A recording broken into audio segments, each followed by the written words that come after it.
Magandang araw po. Narito na po ang magiging lagay ng panahon ngayong araw ng Sabado, May 10, 2025.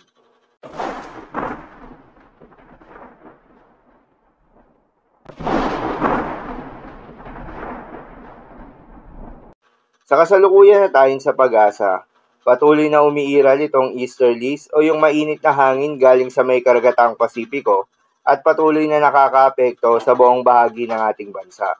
Dahil dito ay asahan yung generally fair weather condition sa buong kapuluan, mainit at malinsangan na panahon sa umaga hanggang sa tanghali. Ngunit pagsapit ng hapon o gabi ay asahan yung mataas na tsansa ng mga pagulan. Magandang balita naman dahil ayon sa pag-asa ay wala tayong binabantayan na low pressure area o bagyo sa loob o malapit sa Philippine Area of Responsibility na maring makaapekto sa ating bansa. Gayunpaman, maging handa pa rin tayo dahil ayon nga sa datos ng pag-asa, posibleng isa o dalawang bagyo ang maaaring pumasok o mabuo sa loob ng Philippine Area of Responsibility ngayong buwan ng Mayo. Para naman sa magiging lagay ng panahon ngayong araw ng Sabado, dahil nga sa epekto nitong easterlies, asahan sa Metro Manila at nalalabing bahagi pa ng ating bansa, ang bahagyang maulap hanggang sa maulap na kalangitan na may kalat-kalat ng mga pagulan o thunderstorms. Posible ang mga pagbaha o pagguho ng lupa during severe thunderstorms.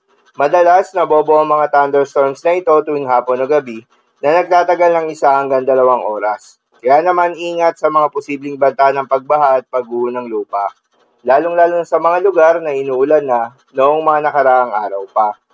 Para naman sa lagay ng mga dagat baybayin, ayon sa pag-asa ay wala tayong nakataas na gale warning sa anumang seaboards ng ating bansa. Kaya naman malayang makakapamalaot yung mga kababayan nating mangingisda at yung may mga maliliit na sasakyang pandagat, ngunit iba yung pag-iingat pa rin, lalo na kung meron tayong offshore thunderstorms activity. Asahan yung paglakas ng hangin at kaakibat nito ay pagtaas rin ng mga pag-alon. So yun lamang po para sa lagay ng panahon ngayong araw ng Sabado. Keep safe everyone.